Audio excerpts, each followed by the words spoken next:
In the wake of Obama's promise to ban semi-automatic weapons and to add stronger background checks, gun sales of semi-automatic rifles in particular, have gone through the roof. Think about what that means. It should be obvious that rather than preparing to hand over their weapons, a large number of Americans are getting geared up for a fight. Now, I can't speak for everyone, but I've been listening to a lot of these guys, and a lot of them are dead serious about preparing for a civil war. Now, I'm not 100% sure that those in power expected this response, but I have evidence that indicates that they did. For some reason, the Department of Homeland Security just ordered an additional 750 million rounds of ammunition, in addition to the 450 million rounds purchased earlier this year, which brings the total to 1.2 billion rounds. What stands out when you look at the actual purchase order is that there are massive quantities of hollow point bullets and buckshot. Hollow point bullets are designed to expand rapidly when they hit their target, ripping large chunks of flesh off as they exit the body. As such, they're banned by the Geneva Conventions. These bullets can only be used domestically, and it's not for the police. Now, anybody who's ever owned a firearm knows that you don't do large-scale target practice with hollow points. They're expensive, much more expensive than Full Metal Jacket. And the same goes for buckshot. You don't use buckshot for target practice. It's much more expensive than birdshot. This is the kind of ammunition you carry when you expect to engage an enemy, and when you don't want that enemy to survive the encounter.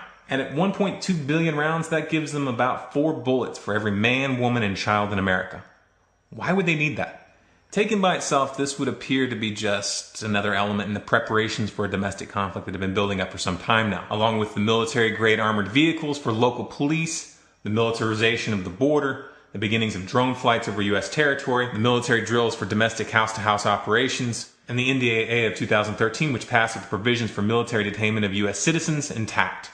But in the context of the current situation, you have to ask, why did they buy such a large quantity of hollow point bullets right now? Could it be the fact that they know that the economy is not going to hold up much longer? And when the situation starts to unravel, they're expecting all hell to break loose? This is not a joke. The U.S. is over $16 trillion in debt. And all indicators show that these attempts to shore up the economy by printing more and more money with QE3 and QE4, it's not working.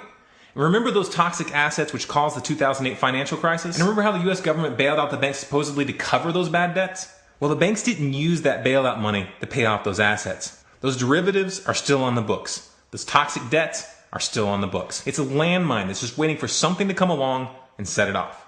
Now, I don't pretend to know precisely when this powder keg is going to blow, but sooner or later, it will. That much you should count on. And if you're not counting on it, then that means you're going to be caught with your pants down, completely unprepared, without any idea of what's going on.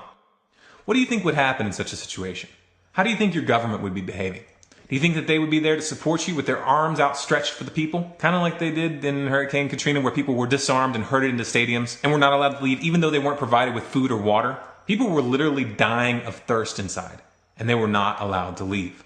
It would be a fatal error to assume that the government is going to help you in the case of a real national crisis. And it would be a serious miscalculation to think that gun-toting conservatives are the real threat, or that the government's goal is to keep weapons out of the hands of criminals. If the government really wanted to keep guns out of the hands of criminals, they wouldn't have sent thousands of automatic weapons straight to the Mexican drug cartels during Operation Fast and Furious. Operation Fast and Furious lasted from 2006 to 2011. Involvement can be traced all the way up to top-level administration officials such as Eric Holder, and it has resulted in hundreds, if not thousands, of deaths. This isn't a conspiracy theory. All it takes is a simple Google search on Fast and Furious to pull up dozens of mainstream articles from both the US and Mexico on the topic.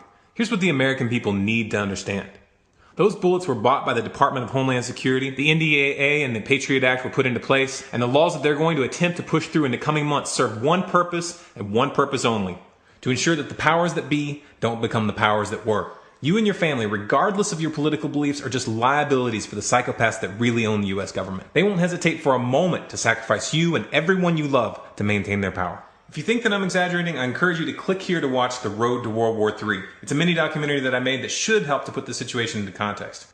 If you believe as strongly as I do that this message needs to get out to the American public, then please share it with your friends. Share it on Facebook, share it on Twitter. And if you want more content like this, then be sure to subscribe to this channel, follow us on Facebook and Twitter. And if you want to make sure that you don't miss any of the content that we're putting out, be sure to bookmark our website, stormcloudsgathering.com. We put out bonus content pretty often at this point, so you'll find articles, images, and videos from other sources that I found interesting. We have a new video every Monday and Wednesday, with the exception of holidays, and we have a bonus video coming out tomorrow because we come across some very interesting content. So be sure to be on the lookout for that. And don't forget, if you want to talk about one of these topics that we're covering here, call us Wednesday nights, 10 p.m. Eastern. It's an open roundtable format, and you can bring up any subject that you want.